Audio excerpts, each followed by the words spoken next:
여러분 안녕하십니까? 부동산 세법의 이재준입니다.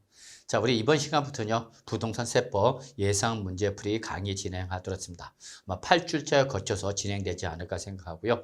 요 우리 문제집 순서는요, 핵심 요약집의 순서와 똑같기 때문에 여러분 한번 문제 푸시기 전에 한번 핵심 이론 요약을 먼저 보시고 문제 풀면 좀 더 효과적인 방법이 되지 않을까 생각합니다. 자, 우리 본 강의 들어가서 일단 제일 먼저 파트 1에서 우리 조세 총론에 관련된 문제풀이 진행하도록 하겠습니다. 자, 뭐 이미 말씀드렸던 것처럼 총론이라는 것은 기본적이고 공통적인 내용 또는 우리 강론을 공부하기 위해서 앞서서 먼저 선행적으로 다뤄야 되는 부분이다라고 말씀드렸죠. 두 문제 정도 출제된다라고 예상하시면 되겠습니다, 여러분. 물론 한 문제 또는 세 문제가 출제된 적도 있습니다만 평균적으로 두 문제 정도 나온다라고 보시면 큰 무리는 없지 않을까 생각합니다. 자, 일단 우리 한번 대표 문제 한번 풀어보겠습니다. 자, 일단 한번 볼까요, 여러분? 자, 지방세 기본법상 특별시세 세목이 아닌 거 물어봤죠? 자, 우리 2015년도 26회 기출문제 일부 수정했습니다. 자, 여러분, 국세는 국세의 종류에 관계없이 모든 국세는 누가 과세권자가 되는 거죠, 여러분? 그렇죠. 세무서장, 정부가 과세권자로서 정부 조직의 세무서장이 과세권자로 나오는 거죠. 이에 반해서 지방세는 지방세의 종류에 따라서 그렇죠? 과세권자가 다릅니다라고 말씀했죠. 자, 이때 여러분 우리 한번 잠깐 볼까요? 자, 지방세는 지방자치단체가 부과하는 조세입니다라고 말씀했는데 이때 지방자치단체는 광역지방자치단체와 기초지방자치단체로 나누어진다라고 했죠. 그래서 기본적으로 우리 도지사 또는 특별시장이나 광역시장이 부과하는 대표적인 지방세에서 여러분이 한 번 정도 꼭 정리할 것이 취득세, 그죠 여러분? 그 다음에 지방교육세, 그 다음에 지역자본시설세 이런 것이 있습니다라고 했었죠, 여러분. 그 다음에 기초지방자치단체에서 시, 군 또는 구가 과세권자로 나오는 게 바로 뭐랬죠, 여러분? 바로 우리 재산세가 전형적인 시군 구세입니다라고 말씀했죠. 자, 이렇게 전형적인 광역과 기초로 구분될 뿐만 아니라 이 광역과 기초가 짬뽕이 돼서 이렇게 도지사 또는 구청장이 부과하는 지방세가 있습니다라고 했죠. 이게 바로 뭐죠? 이게 등록면허세가 되는 거죠, 여러분. 등록면허세. 반대로, 그죠, 여러분? 이렇게 특강시장 또는 시장 군수가 부과하는 지방세가 있습니다라고 했죠, 여러분. 이 대표적인 것이 바로 지방소득세, 그죠, 여러분? 예, 지방소득세.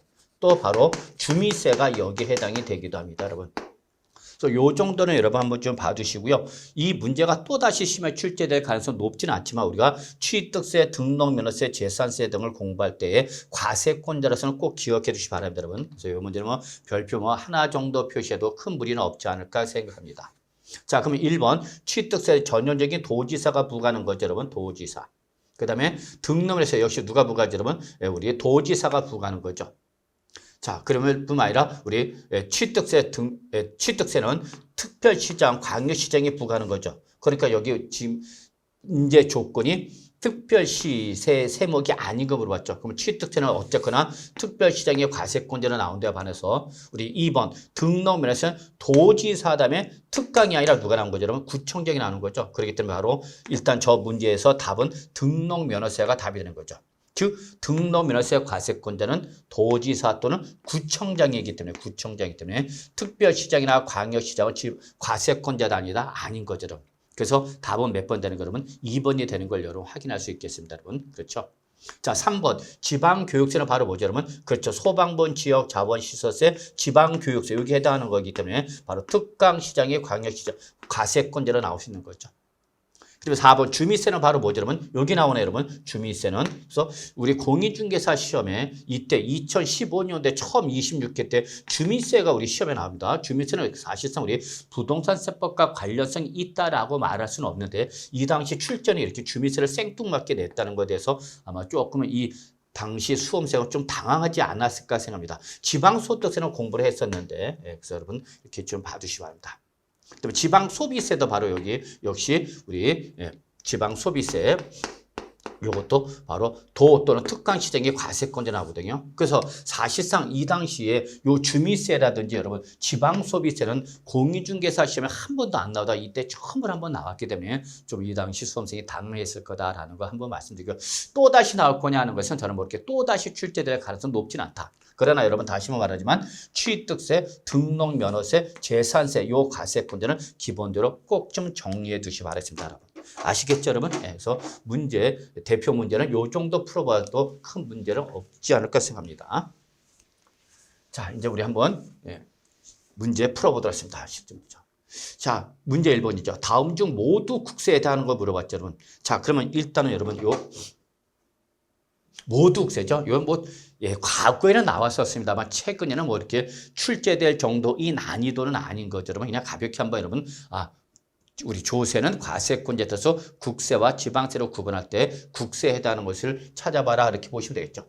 그러면 여러분 취득세, 등록면허세, 재산세는 뭐죠 여러분? 전형적인 지방세죠. 전형적인 지방세에 해당하는 거다라는 거 잊지 마시고요.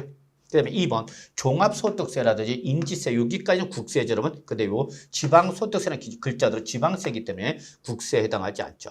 그 다음에 지역자원시설세 역시 여러분 우리 보유세인 지방세죠. 그렇기 때문에 지방세가 에 해당하는 거고 국세가 아니죠. 물론 부가가치세나 법인세는 역시 전형적인 국세에 해당한다는 거 참고로 기억해 두시고요. 그 다음에 4번 농어촌 특별세나 증여세나 지방 여기까지는 국세가 맞지만 여러분 역시 뭐가 나왔냐면 지방교육세는 부가세가 아니라 지방세죠 여러분. 국세가 아니라 지방세이기 때문에 역시 조건을 충족하지 못했죠. 자 5번 농어촌 특별세, 종합부동산세, 양도세죠. 바로 여기가 모두 국세에 해당하는 것을 여러분이 공인중개사 시험범위에 해당하는 거죠. 그래서 바로 5번이 답이 되는 걸 뭐 어렵지 않게 확인할 수 있겠고요. 우리 뭐 요약 우리 문제집 해설에도 나와 있는 것처럼 국세, 지방세 14가지 국세와 11가지 지방세 여러분 그냥 가볍게 한번 눈팅만 하셔도 큰 무리는 없을 것 같고요. 우리 공부할 때 배웠던 국세와 지방세 정도만 구분하면 큰 무리는 없지 않을까 생각합니다. 그래서 문제 1번은 요 정도 보셔도 큰 무리는 없겠습니다. 자, 이제 우리 문제 2번 한번 볼까요? 자, 다음은 취득세를 과세할 수 있는 지방자치단체이다. 아닌 거 물어봤죠. 자, 역시 우리 지방세는 지방세의 종류에 따라서 과세권자가 달라집니다라고 말씀드렸죠, 여러분. 이때 취득세 누가 부과하는 거죠? 전형적인 광역지방자치단체 중에 부과하는 거니까 도지사 또는 특별시장 또는 광역시장이 바로 과세권자가 될 수 있는 거죠. 그 다음에 모든 지방세 종류에 관계없이 여러분 항상 나누는 게 뭐죠 여러분? 특별자치시와 그죠 여러분? 특별자치도가 바로 과세권자로 나오는 거죠. 그렇기 때문에 여기에 해당하는 것이 아닌 걸 물어본 거죠. 그래서 취득세는 바로 납세제를 관할하는 도지사나 특별시장이나 광역시장 또는 특별자치시나 특별자치도가 과세권자가 되는 거다라는 걸 확인해 주시고요. 그래서 1번은 시구는 바로 우리 취득세 과세권자인 지방자치단체에 해당하지 않죠. 그래서 답은 1번이 되는 걸 뭐 어렵지 않게 확인할 수 있을 거라 봅니다, 여러분. 그래서 뭐 요 정도 한번 보셔도 큰 무리는 없지 않을까 생각합니다. 자, 그 다음에 문제 3번 같은 경우는 여러분이 가볍게 보시기 바랍니다. 과거에는 우리 조세 분류에서 가장 시험에 잘 나왔던 게 바로 목적세 종류가 나왔는데 요즘은 이제 수준이 올라갔기 때문에 잘 나오진 않아요. 여러분 그냥 목적세는 그냥 교교농, 지지 이렇게만 확인하시면 되겠어요, 여러분. 그래서 다만 조건이 있죠. 뭐죠, 여러분? 지방세면서 목적세를 물어봤죠. 그러면 일단은 조건 두 가지를 모두 충족해야 되는 거니까 여러분 그렇죠? 그러면 여기서 교통, 에너지, 환경세라든지 교육세라든지 농어촌 특별세는 지방세가 아니라 국세죠. 그러니까 이 탈락이 되는 거죠. 다만 여러분 여기 보세요. 이렇게 열거된 문제가 나올 때는 이걸 다 찾은 다음에 답을 찾기는 조금 어려워요. 100% 맞추지 않는 이상. 저 같은 경우는 문제 풀 때 이렇게 풉니다. 자, 지역 자원시설은 우리 교교농 지지 그랬죠. 그러면서 지방세인 목적세 바로 지지 뭐죠 여러분? 지방교육세, 지역 자원시설세 이 두 가지였죠 여러분. 그럼 이거 해당이 되는 거죠. 그러면 지방세면서 목적세는 기억 나와야 되는 거야. 기억 안 나온 거 다 틀린 거죠. 그러면 1번 지워버리고요. 그 다음에 2번 나왔네요. 자, 3번 기억 빠졌으니까 지워버려야 되겠죠. 4번 나왔네요. 자, 5번 안 나왔으니까 지워버린 거죠. 그러면 요 기억 하나만 가지고 3개를 없앤 다음에 요 2개만 남긴 거죠, 여러분. 이걸 전문 용어로 여러분 1타3피라 합니다, 여러분. 그래서 여러분 결국은 답은 2번과 4번 둘 중에 하나가 답이 되는 거다라고 여러분이 확인할 수 있겠죠. 그럼 차이점은 보면 뭐죠, 여러분? 디귿과 리을이 차이점이 발생하는 거죠. 그럼 리은 굳이 볼 필요 없는 거고 요 디귿, 리을 요 중에 하나만 알면 되는 거죠. 자, 그러면 이때에 지방교육세가 바로 지방교육세가 목적세에 해당하는 거죠. 그렇기 때문에 2번이 답이 되다 보니까 4번 탈락이 되는 거죠, 여러분. 그래서 바로 지방소득세는 목적세가 아니라 보통세죠, 여러분. 그래서 여러분 지방세에서 목적세는 두 가지, 지역자원시설세 하나, 그 다음에 지방교육세 하나, 요 두 가지만이죠. 물론 국세는 뭐죠, 여러분? 바로 교육세, 교통에너지환경세, 농어촌 특별세, 요거는 바로 목적세인데 국세에 해당하는 거죠. 아시겠죠, 여러분? 그래서 요 정도만 푸셔도 큰 무리는 없지 않을까 합니다, 여러분. 그래서 가볍게 부담 갖지 마시고요. 확인만 하시기 바라겠습니다. 자, 4번 문제 한번 좀 풀어보겠습니다. 자, 다음 중 부동산 관련 조세와 그에 대한 부가세가 옳게 연결된 것은 물어봤죠, 여러분.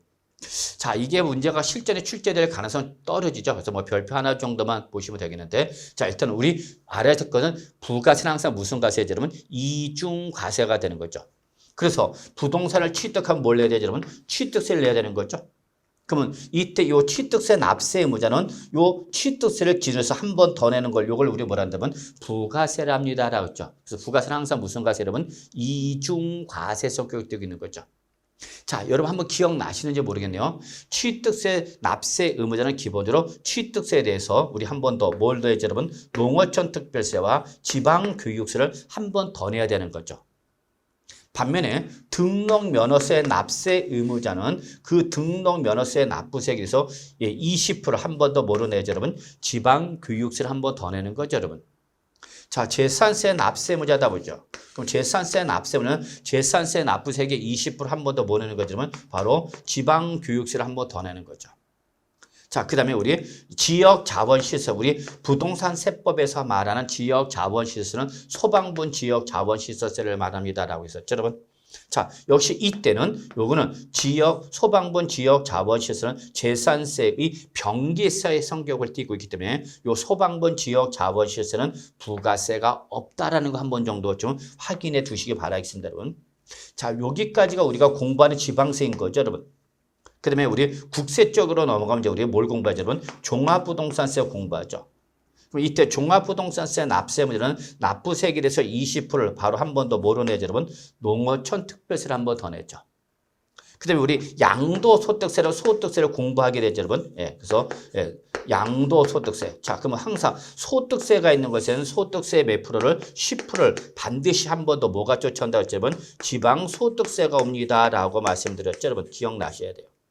이때에 요 농어촌 특별세와 지방교육세는 바로 뭐죠, 여러분? 부가세 성격을 띠고 있지만, 뭐는 요 지방소비세는, 지방소득세는 우리 부가세가 아니라 독립세입니다라고 말씀드렸죠, 여러분. 네, 그렇기 때문에 이것은 여러분이 부가세가 아니라 독립세다. 다만 항상 소득세가 있는 것은 소득세 10%로 지방소득세가 꼭 쫓아온다라는 걸 꼭 기억해 주시기 바랍니다, 여러분. 자, 요거 물어본 거죠. 그 다음에 하나만 더 한다면 취득세나 그 다음에 등록면허세나 소득세를 납부를 하는 관에서 감면을 받으면 그 감면세에 대해서 20% 한 번 더 우리 농어촌 특별세를 한 번 더 낸다는 것도 좀 부가세로서 정리해 주셔야 합니다. 자, 요걸 옳게 연결한 걸 물어본 거죠, 여러분. 그러면 1번 취득세는 농어촌 특별세 나올 수 있나요? 그래서 바로 1번이 답이 되는 걸 뭐 어렵지 않게 확인할 수 있겠습니다, 여러분. 그렇죠? 예. 자, 2번 양도소득세는 우리 당연히 지방소득세로서 우리 독립세로서 나오시는 거죠. 그래서 지역자원시는 부가세가 아니라 바로 우리 뭐죠, 여러분? 우리 독립세에 해당하는 거죠. 본세가 되는 거죠. 독립세에 해당하는 거죠. 그래서 이걸 틀렸죠. 네, 종합부동산세는 부가세 나오시는 게 바로 뭐죠, 여러분? 종합부동산세는 농어촌 특별세가 나오시는 거죠. 근데 여기는 지방교육세가 나왔기 때문에 맞았다, 틀렸다, 틀린 거 확인할 수 있겠습니다, 여러분. 자, 4번 재산세일 때 여러분 뭐가 나오는 거죠, 여러분? 지방교육세가 나오는 거죠, 여러분. 지방교육세가 나오는 거죠. 항상 소득세는 앞에 뭐가 붙어야 되냐면 소득세가 있을 때 쫓아간다는 거 잊지 마세요. 자, 그 다음에 등록면허세는 역시 뭐가 나오죠? 그러면 지방교육세가 나오는 거죠. 지방소득세가 아니라. 그래서 답은 1번이 되는 걸 여러분 뭐 어렵지 않게 확인할 수 있지 않을까 합니다. 자, 그래서 뭐 1번, 2번, 3번, 4번 우리 조세 분류 쪽에서 여러분이 한 번 정도 그냥 가볍게 워밍업식으로 정리해도 큰 무리는 없지 않을까 생각합니다. 네, 그래서 큰 부담 갖지 마시고요. 확인만 해 보시기 바랍니다. 자, 다음 문제 4번을 5번이죠, 여러분. 5번 보죠. 자, 요 문제를 여러분 별표 3개 정도 좀 표시해 두시고요. 예, 우리 꼭 좀 정리하셔야 할 내용이 되겠습니다, 여러분. 그래서 어떻게 보면 조세의 분류 중에서 가장 그래도 요즘 시험에 나올 수 있는 난이도의 문제다라는 것 좀 주의해 두시고요. 예. 한번 볼까요? 자, 다음 중 국세기본법이나 지방세기본법상, 그래서 국세, 지방세가 다 물어본 거죠.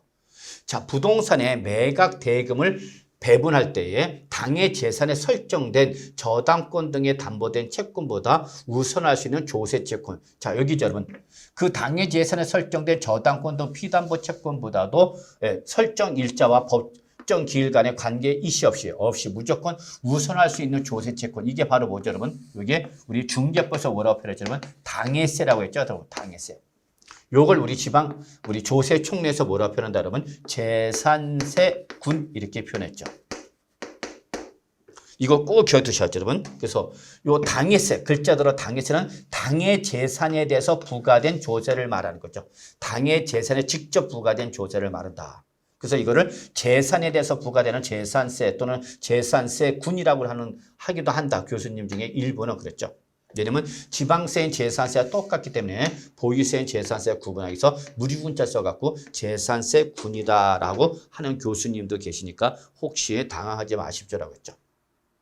자, 그래서 여러분 다시 한번 말하지만 요 당해세는 그 매각된 재산에 직접적으로 부과된 바로 조세를 당해세라고 그러고, 이 당해세는 우리 당해세 이 법정 기일과 그다음에 요 임차권이라든지 또는 전세권이라든지 또는 저당권 등 담보채권의 설정 일자와 관계 이시 없이 얘들이 항상 어떻게 한다? 항상 우선 변제를 받는다. 항상 우선 변제를 받는다라는 거죠, 여러분. 자, 그럼 보죠, 여러분. 기업 부동산 등기부 등본으로 증명되는 전세권이 설정됐죠. 자, 그 후에 설정된 후에 납부 고지서가 발송된 당해 부동산에 부과된 종합부동산세죠. 근데 이 종합부동산은 무슨 세죠, 여러분? 그렇죠. 당해세죠, 당해세. 당해세이기 때문에 얘는 비록 요 전세권이 설정된 후에 고지서가 발송이 되었다 하더라도, 즉 납부 고지서 발송일이 법정일이 되는 건데 그보다 앞서서 전세권이 먼저 설정된 거죠. 그러니까 설정 일자가 더 빠르다 하더라도 종합부동산세는 당해세이기 때문에 얘는 무조건 항상 우선 변제를 받는 거에 해당하는 거죠. 그래서 얘는 기업은 바로 요 당해세에 해당하는 것으로 옳은 것이죠. 자, 근데 니은은 보세요. 니은은 취득세죠. 그럼 이거는 당해세는 아니죠.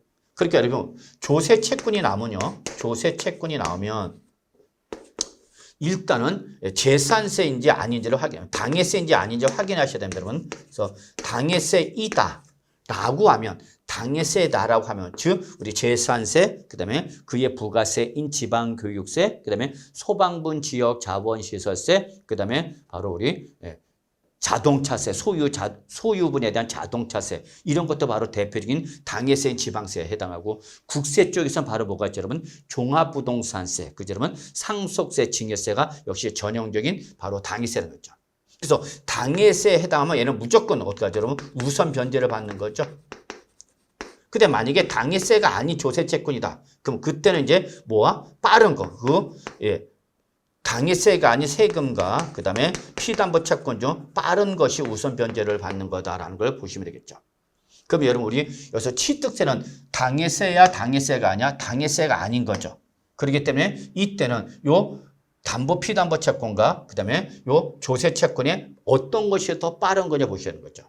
그러면 얘는 보세요. 취득세 신고서를 납세지에 관할 지방자치단체에게 제출한 날 전, 즉 제출하기 전에 먼저 저당권이 설정된 거죠. 이것이 우리 등기사실 증명되는 요 저당권이 먼저 설정된 것이 증명되는 재산을 매각하여 그 매각금에서 징수하는 취득세죠.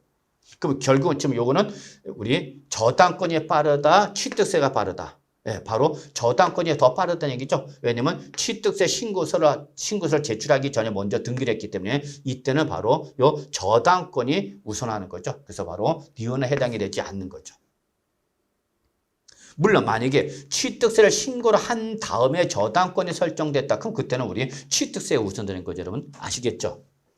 디귿. 강제 집행으로 부동산을 매각할 때 그 강제 집행 비용. 이게 바로 뭐죠? 공익비용이죠. 여러분, 공익비용. 그러면 이 공익비용은 여러분 아시다시피 요 경락가액 또는 공매대금의 1순위로서 제일 먼저 공제가 되는 1순위 공제비용이죠. 그렇기 때문에 이거는 당위세가 아니라 우리 매각 대금의 1순위에 배분되는 우리 채권자 모두의 만족을 위해서 발생한 공익비용이니까 당위세는 아니죠. 그다음에 리얼. 당해 부동산에 부과된 재산세죠. 여러분, 재산세. 그럼 재산세 고지서가 발송됐느냐 관계 이시 없이 재산세는 무조건 바로 당해세에 해당하는 거죠. 근데 요거에 뭐예요, 여러분? 지방교육세를 물어봤죠. 역시 본세가 재산세니까 부가세와 당해세에 해당하는 거죠. 결국은 우리 당해세에 해당하는 것은 몇 가지, 여러분? 두 가지가 되는 거죠. 그래서 답은 몇 번, 여러분? 3번이 되는 걸 여러분은 어렵지 않게 확인할 수 있을 거라 봅니다, 여러분. 예. 자, 그래서 여러분 다시 한번 봅시다, 여러분. 이거는 아주 중요하죠, 여러분. 그래서 조세 채권과 전세권이나 임차권이나 저당권 등 피담보 채권이 붙었다, 경합이 됐다. 그러면 어떤 것이 먼저 받아갈 거냐라는 거죠, 여러분. 그럼 그때는 그 조세 채권이 당해세냐 아니냐 확인하셔서 당해세에 대한 우리 재산세, 그다음에 부가세인 지방교육세, 그다음에 소방분 지역 자원시설세, 그다음에 우리 종합부동산세, 그다음에 상속세, 뭐 증여세. 네, 이런 것들이 있죠, 여러분. 여기에 해당하면 얘는 근저당권 등의 피담보 채권의 설정 일자와 관계시 없이 항상 당해세가 우선 변제를 받는 거죠. 근데 당해세가 아니다. 저희같이 취득세가 나왔다. 그럼 그때는 그 당해세가 아닌 조세 채권의 법정 기일과 그다음에 설정 일자, 피담보 채권의 설정 일자를 비교해서 어떤 것 둘 중에 빠른 것이 우선 변제를 받을 수 있다는 걸 꼭 좀 확인해 두시기 바라겠습니다, 여러분. 아시겠죠? 네. 그래서 이거는 언제든지 시험에 또 나올 수 있고요. 최근에 전세 사기 보호 등 이러한 대책으로서 요즘 핫 이슈가 되고 있기 때문에 한 번 정도는 꼭 좀 정리해 두시기 바랍니다. 자, 그래서 문제 5번 요 정도 마무리하고요. 다음 문제 풀어보겠습니다. 6번 보죠. 자, 다음 사례에 의한 부동산의 국세의 강제 징수를 통하여 매각 시 매각 대금의 배분 순위를 옳게 표시하고 있는 거죠. 이거는 매각 대금에 대한 배분 순위죠, 여러분.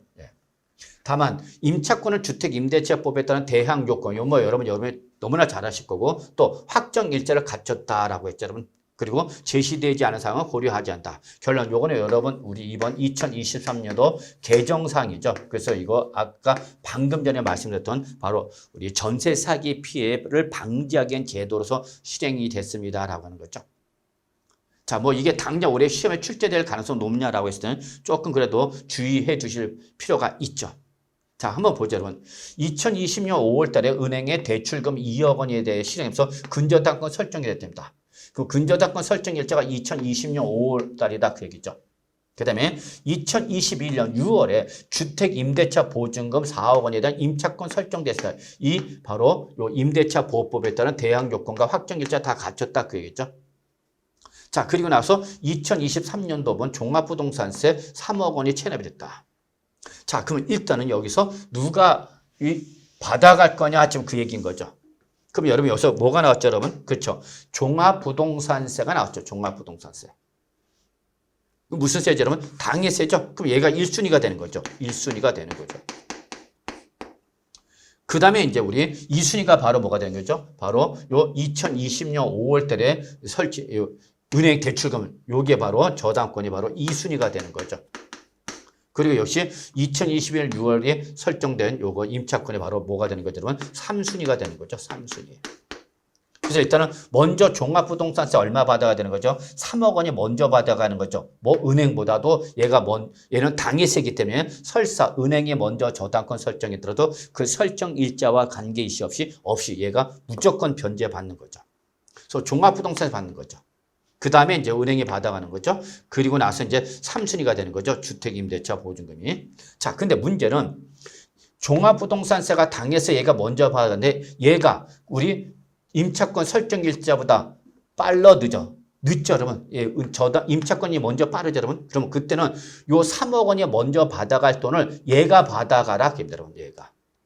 그래서 이렇게 우리 확정 일자보다 임대차 보호법에 따른 대항 요건과 확정 일자가 더 빠르다. 뭐보다? 당해세보다. 그러면 그때는 당해세가 받을 순서를 먼저 요 임차인이 받아라 그 얘기죠.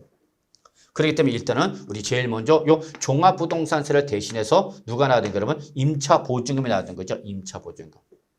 그래서 바로 4번과 5번 둘 중에 하나가 답이 되겠죠, 여러분? 아시겠죠? 자, 근데 이때에 종합부동산세는 채권 금액이 얼마죠? 3억 원이죠. 그러니까 요 3억 원 한도 내에서만 3억 원 한도 내에서 바로 요 주택 임차인이 바로 받아가라 그 있죠, 여러분. 그래서 3억 원이 그래서 종합부동산 3억 원을 대신 요 임차인 3억 원 받아는 거죠. 그러면 이제 우리 은행 대출금 2억 받아가는 거죠. 2순위가 되는 거죠. 그 다음에 이제 우리 3순위가 바로 임차 보증금이 되는 거죠. 남은 잔여금액 얼마? 4억 중에서 1억을 받아가는 거죠. 그리고 마지막에 우리 4순위가 바로 종합부동산세를 밀리는 거죠, 여러분. 그래서 답은 몇 번, 여러분? 5번이 답이 되는 걸 확인할 수 있겠습니다, 여러분. 아시겠죠? 자, 그래서 여러분 결론. 자, 은행의 저당권 설정 일자와 은행의 저당권 설정에 당해세가 붙었다. 그러면 날짜, 선호 따지지 않고 당해세가 먼저 받아가는 거죠. 그러고 난 다음에 당해세는 다시 주택임대차법에 따른 요 대항 요건과 확정일자를 받은 걸 비교해서 둘 중에 어디가 빠르냐 해서 임차인이 더 빠르다. 임차권 설정일자가 더 빠르다. 그러면 요 당해세를 대신해서 당해세가 받을 걸 대신해서 누가 임차인이 먼저 받아가는 거다. 이렇게 정리해 두시면 여러분 큰 무리는 없지 않을까 생각하고요. 요게 이제 우리 지방세도 그대로 2023년 3월 14일 개정이 되면서 요 지방세도 그렇게 적용되는 거다라는 걸 여러분이 좀 확인해 두시 바라겠습니다. 여러분 아시겠죠? 그래서 요 문제 6번 한번 여러분 해설 차분하게 읽어봐 주시기 바라겠습니다. 자, 그래서 문제 6번 다시 한번 꼭 좀 풀어보세요라는 걸 잊지 마시고요. 자, 그 다음에 이제 우리 다음 문제 풀어보겠습니다. 자, 다음 문제 뭐 7번인데요. 7번은 뭐 여러분 그냥 큰 부담 갖지 마시고요. 실제 시험에 출제될 가능성 매우 낮으니까 여러분은 그냥 가볍게 확인만 하셔도 큰 무리는 없지 않을까 생각합니다. 그래서 이거는 여러분 한번 확인해 보시기 바랍니다. 자, 저는 곧바로 8번으로 좀 넘어가겠습니다. 자, 8번 역시 별표 세기 아주 중요한 내용이죠, 여러분. 그래서 8번, 9번은 꼭 좀 정리해 주시기 바랍니다. 그래서 개별 문제 출제 여부에 관계없이 여러분 이거는 우리가 지방세 또는 우리 종합부동산세나 양도소득세 공부할 때 반드시 알고 계셔야 하는 내용이거든요. 그렇기 때문에 꼭 좀 잘 정리해 주시기 바랍니다. 자, 우선 문제 8번부터 보면 지방세로서 보통 징수 방법만으로 부가 징수하는 거 물어봤죠, 여러분. 자, 우리 한번 정리합시다. 자, 우리 기억하죠? 취득세, 등록면허세, 양도소득세 어떻게 했냐면 취득량이 되는 거죠, 여러분. 취득량. 취득량이기 때문에 원칙이 뭐죠, 여러분? 신고 납부가 원칙이죠. 신고 납부가 원칙이다. 꼭 기억하셔야 돼요, 여러분. 그래서 결론부터 냅시다. 취득세, 등록면허세, 양도세는 전형적인 뭐냐면 신고 납부 세목이죠. 다만 취득세와 등록면허세가 지방세고 양도소득세는 국세라는 걸 다 아시죠. 근데 이러한 신고 납부가 이루어졌다, 이루어지지 않았다, 이루어지지 않았다. 그럼 예외인 지방세는 뭐로 가는 거예요, 여러분? 보통징수로 가는 거죠. 보통징수. 요거를 우리 국세에서는 뭐라 표현한다고 여러분? 정부 부가과세라고 한다. 뭐 참고로 기억해 두셔야 되죠. 그러면 여러분 우리 알고 있는 보유세 뭐죠, 여러분? 재산세, 지역자원시설세, 종합부동산세, 우리 보유세 제지종이죠, 여러분. 자, 요 제지종은 여러분 뭐죠? 보통 징수 방법으로 부가 징수는 대표적인 지방세인 거죠. 그래서 특히 물론 항상 지역 자원시설세는 소방분 지역 자원시설세를 말합니다라는 거 다시 한번 말씀드릴게요. 그래서 재산세라든지 소방분 지역 자원시설세는 보통 징수 방법에 의해서만 부가 징수라는 거죠. 그 다음에 여러분 종합부동산세가 제일 중요합니다. 여러분 종합부동산세 보세요. 여러분. 자, 종합부동산세도 역시 과세권자가 세액을 계산해서 고지세를 발생해서 징수하는 우리 뭐죠, 여러분? 정부 부가과세를 채택하고 있죠. 정부 부가과세를 채택했다.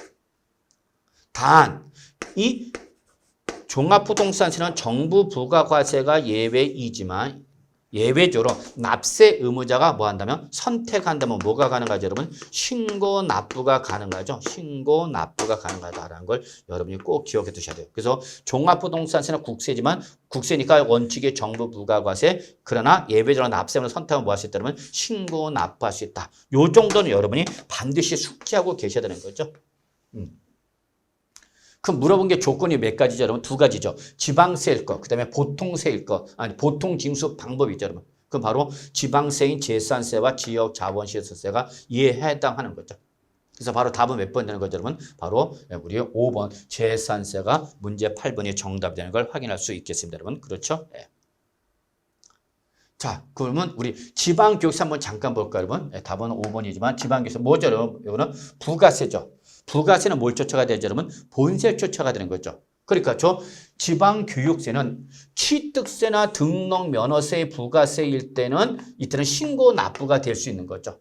물론 재산세의 지방교육세는 보통 징수이죠. 그렇기 때문에 저 지방교육세는 부가세에서 본세에 따라서 신고 납부나 보통 징수가 될 수 있기 때문에 여기 조건을 뭐랬냐면 보통 징수 방법만으로 부가징수하는 조건이 해당한 걸로 볼 수가 없죠. 그래서 바로 1번이 답이 될 수 없는 이유는 답이 될 수 없는 이유는 지방교육세는 부가세고 부가세는 뭘 쫓아간다 그러면 본세를 쫓아간다. 따라서 취득세나 등록 면허세의 지방교육세는 신고 납부가 되기 때문에 저 보통징수 방법만이라는 조건을 충족할 수가 없었던 거죠. 아시겠죠?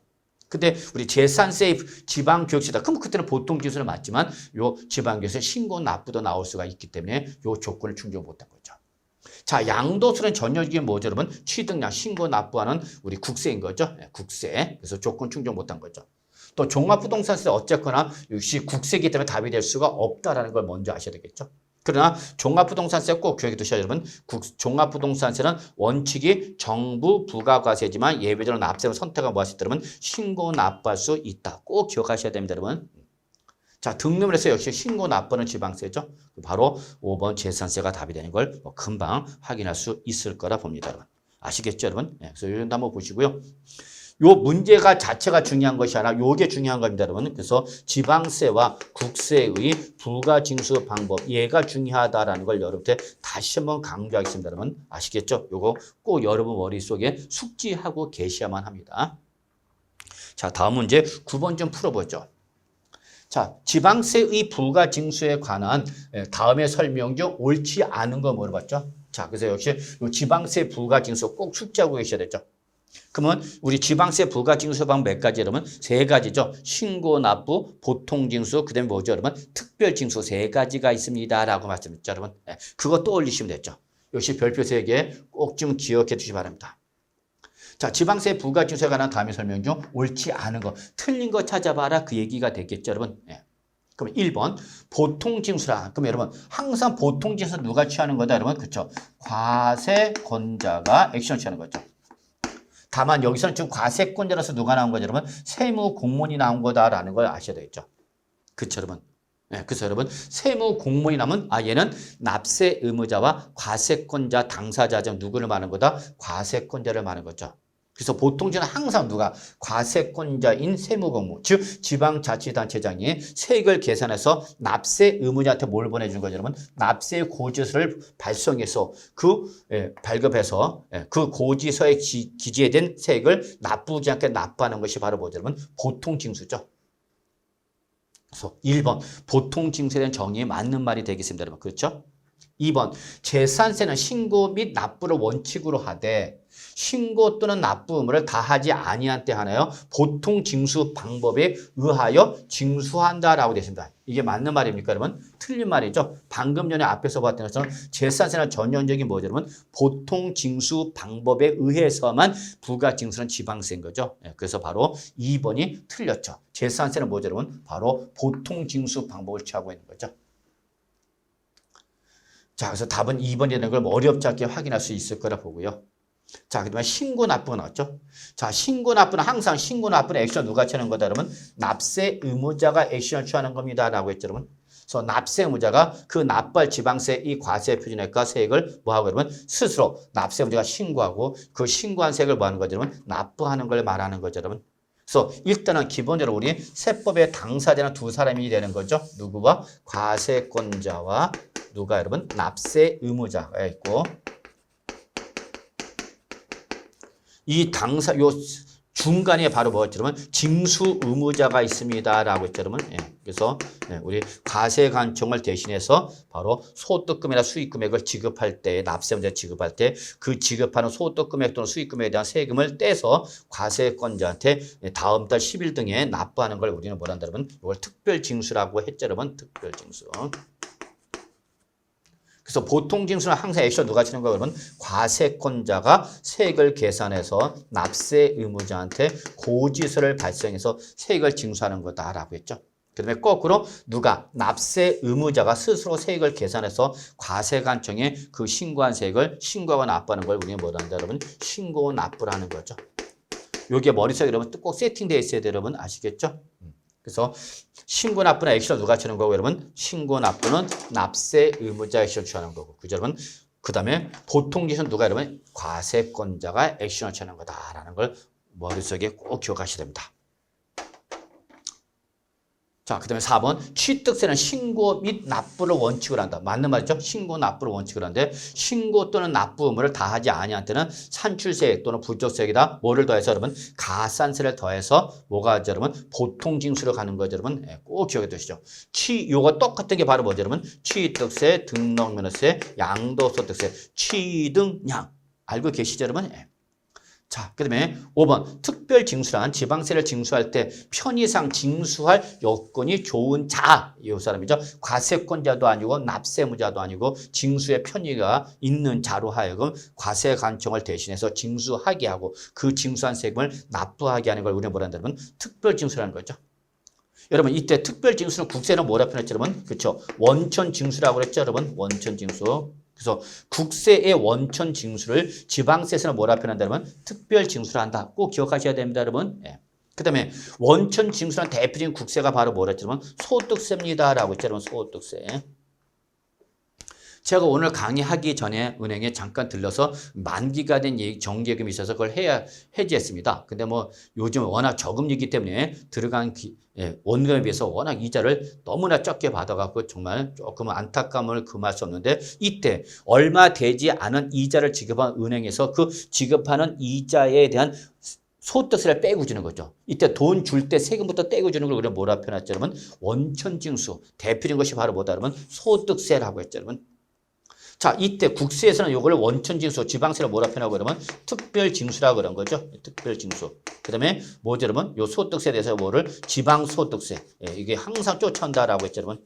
그래서 항상 소득세가 있는 곳에 10%의 지방소득세 온다. 요거 같이 꼭 여러분 조인트 해갖고 연결시켜서 정리해 주시기 바랍니다, 여러분. 아시겠죠, 여러분? 그래서 여러분 17쪽에 해설에 나와 있는 지방세 부가징수와 함께 국세까지 같이 여러분 꼭 정리해 두세요. 그래서 신고 납부하는 거 대표가 우리 뭐 취등량 지금 몇 번 벌써 했네요, 여러분. 그다음에 보통징수가 하는 지방세가 제지 그리고 국세 쪽에서 바로 종합부동산세가 정부 부가과세에 해당한다. 다만 종합부동산세는 정부 부가과세를 원칙으로 하되 예외적으로 납세 문제가 신고 납부할 수 있다.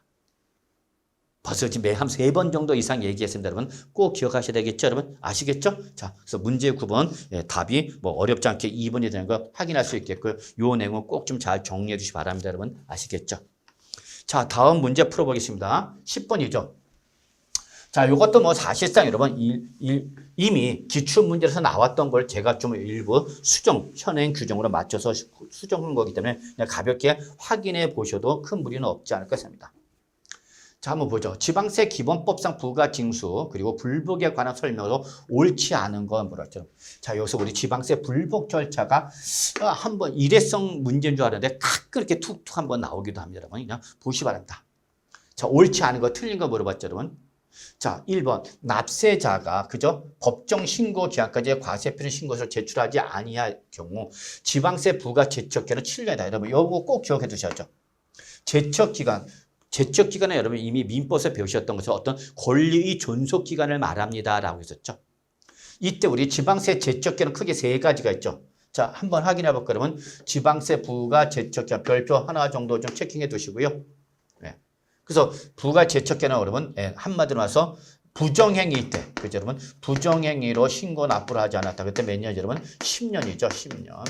그다음에 신고를 안 했다. 뭐죠, 여러분? 무신고죠. 근데 이게 어떤 부정한 행위 성격을 띠고 있을 때는 역시 무신고라더라도 10년으로 간다는 걸 주의하시고요. 단순 무신고일 때는 몇 년이죠, 여러분? 7년으로 가는 거죠, 여러분. 7년. 그 다음에 신고를 하지 우리 적게 신고한 거죠. 적게 하거나 또는 우리 보유세, 재산세나 소방본 지역 자원세 같은 건 몇 년, 여러분? 5년이 되는 거죠. 그래서 결론 내리면 여러분 지방세 제척 기간은 10년짜리와 7년짜리와 5년짜리 3가지만 있습니다, 여러분. 그래서 단순히 신고서를 제출하지 아니했다. 무신고죠, 여러분. 그때의 단순 무신고일 때 제출 기간은 몇 년이다, 여러분? 7년이다라는 거 기억해 두시기 바랍니다. 아시겠죠? 2번, 지방세에 관한 불복 시 불복 청구는 이 신청을 거치지 않고 심판 청구를 제기할 수 없다라고 합니다, 여러분. 자, 여기서 지방세 이 불복 절차는 두 가지입니다. 지방세 불복 절차는 첫째 이의신청과 그다음에 심판 청구 두 가지가 있다는 걸 꼭 기억해 주세요, 여러분. 심사 청구 없어요, 여러분. 심판 청구 둘 중에 하나입니다, 여러분. 그래서 예전에는 이의신청, 그다음에 심사 청구, 그다음에 심판 청구. 그래서 국세 똑같이 세 개였다가 이걸 조금 더 지방세 불복 절차를 단순화해 갖고 여러분 2021년부터는 그냥 이의신청과 심판 청구 둘 중에 두 개밖에 없다. 이때에 이의신청은 여러분 선택적 절차고요. 선택적. 그다음에 심판 청구는 필수적 절차입니다, 여러분. 필수적. 그래서 이 신청은 해도 좋고 안 해도 좋다 그입니다, 여러분. 그래서 이 신청을 하지 않고도 심판 청구를 제기할 수는 없다가 아니라 여러분 있다가 되는 겁니다, 여러분. 있다. 그래서 2번이 틀린 말에서 답이 되는 걸 여러분 꼭 좀 확인해 두시고요. 그러나 지방세에 관한 불복 절차로서 여러분 심판 청구는 반드시 거쳐가야 하는 필수적 절차다. 여기서 패소를 해야만 우리 지방세에 관련된 행정소송을 제기했습니다. 그래서 지방세도 국세와 똑같이 여러분 2021년부터는 이제 우리 행정심판 전치주를 적용하고 있기 때문에 반드시 일단은 지방세 기본법상 불복 절차를 밟거나 감사원법상 심사 청구를 밟아야만 행정소송을 제기할 수 있다. 이렇게 정리해 두시고요. 자, 이 신청은 선택적 절차다. 해도 좋고 안 해도 좋고. 그러나 조세 심판원장한테 하는 요 심판 청구는 반드시 해야만 하는 필수적 절차다. 성격 좀 구분해 두시 바랍니다. 아시겠죠? 자, 3번. 취득세는 원칙적으로 신고 납부 방법이 아니다. 그렇죠, 여러분. 취득량 또 나왔네요.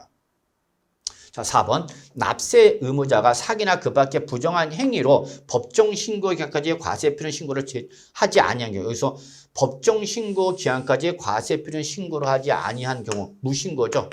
근데 단순 무신고가 아니라 부정한 행위로 무신고인 거죠. 그럼 그때는 무신고 납부세액에 대해서 100분이 얼마 여러분? 40이죠. 그래서 항상 우리 신고 불성실 가산세는 차등과세죠. 그래서 우리 부정한 행위로 신고를 다 하지 않을 때 몇 프로? 40%. 단순 무신고일 때는 몇 프로죠, 여러분? 20%. 그다음에 단순 과소 신고일 때는 몇 프로면 10%죠. 그래서 신고 불성실 가산세는 40%짜리, 20%짜리, 10%짜리 이렇게 세 가지로 구분한다는 거 기억해 두셔야 되겠습니다, 여러분. 그래서 부정행위일 때의 바로 신고 불성실 가산세는 40%라는 걸 좀 확인해 두시고요. 5번 지방자치단체 징수금의 징수순위. 이거는 우리 지방세 징수법에 나오는 건데 이거는 우리 체납 처분비나 지방세 가산금이 순서로 한다. 이거는 맞는 말이 되겠습니다, 여러분.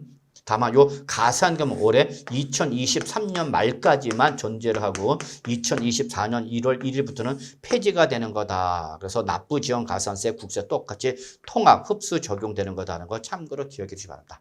여러분 그래서 문제 10번은 한번 살짝 보셔도 큰 무리는 없지 않을까 생각합니다. 여러분 아시겠죠? 자, 그 다음에 우리 11번 문제 보죠. 자, 지방세 이 가산세와 가산금에 관한 설명으로 틀린 거 물어봤죠. 자, 우리 세법 용어 중에서 그나마 시험에 출제됐으니 게 가산세와 가산금이죠. 여러분 별표 2개 정도 좀 표시해 두시고요. 네, 나와있죠. 틀린 거 물어봤죠. 다만 국가와 지방자치단체 및 지방자치단체 조합이 아니다. 즉 과세권자인 국가나 지방자치단체에 대해서는 우리 가산세, 가산금 적용하지 않습니다. 그리고 제시된 사항만 고려하라 합니다. 자, 1번 가산세란 요 끝자를 잘 보셔야죠. 지방세 기본법 등 지방세 관계법에서 규정하는 의무. 그래서 여러분 항상 가산세는 세법에서 정하고 있는 여러분 의무죠. 여러분 세법에서 정하고 있는 의무를 이행하지 않았을 때 이행하도록 하기 위해서 그 의무를 이행했다, 이행하지 않았다. 이행하지 않았을 때 그 지방세 기본법에 따라서 산출한 세액에 어디에 산출세액에 가산하여 징수하는 금액을 우리는 뭘 한다면 가산세란다. 이때 지방세는 가산세와 가산금을 아직까지는 2023년도 말까지는 구분해서 적용하고 있기 때문에 가산금은 가산세 포함하지 아니한다. 그래서 1번은 가산세에 대한 정의다라고 보시면 되겠습니다. 맞는 말이죠. 2번 가산세는 해당 의무가 규정된 지방세 관계법에 따른 해당 지방세의 세목을 한다. 이거 꼭 확인하셔야 됩니다. 해당 지방세 세목을 한다. 근데 해당 지방세가 무슨 대상이다? 감면 대상이다. 그럴 때 가산세는 감면 대상에 포함한다, 포함하지 않는다. 예, 우리 본세가 감면 대상이라도 가산세는 행정벌적 성격을 띠고 있기 때문에 감면 대상에 포함하지 아니하는 거죠. 그래서 바로 2번이 틀린 말에서 정답이 되는 걸 꼭 확인해 주시기 바랍니다, 여러분. 자, 3번. 자, 여기부터 이제 가산금이죠. 가산금이란 지방세를 납세 고지서에 납부 기한까지 납부하지 아니할 때 어디다 이번에 여기는 고지세기죠. 고지세계 가산하고 가산세는 어디다 하는 거죠? 산출세계에 더하는 거죠, 여러분. 이런 차이점이 있으니까 여러분 꼭 좀 구분해 주시기 바랍니다. 징수하는 금액, 그 다음에 다시 납부 기한이 지난 후, 즉 1개월이 지난 후에 일정한 기한까지 납부하지 아니할 때 그 금액에 다시 가산에 징수하는 금액, 이게 바로 일종의 뭐죠, 여러분? 조건부 가산금인 중가산금을 말하는 거죠. 그래서 여러분 가산금은 일단 크게 두 가지로 무조건 부과되는 고지세 날짜에 납부하지 않아서 무조건 부과되는 일반 가산금과 일정한 조건을 충족했을 때에만 요 가산금에 더해서 부과하는 중가산금은 두 가지로 구분한다는 거 꼭 기억해 두셔야 됩니다. 자, 4번. 지방세를 납세 고지서에 납부 기한까지 완납하지 않으면 납부 기한이 지난 날부터 체납된 지방세 100분이 얼마죠? 3이죠. 요게 바로 일반 가산금 무조건 3%죠. 그래서 고지서에 적힌 날짜까지 부과되지 않으면 무조건 3% 부과되는 겁니다, 여러분. 아시겠죠? 자, 5번. 체납된 납세 고지서의 세목별로 30만 원 이상일 때, 즉 체납액이 세목별로 고지서에 기재된 세액이 고지서의 세목별 체납액이 얼마 이상이면 30만 원 이상. 이게 바로 조건이죠.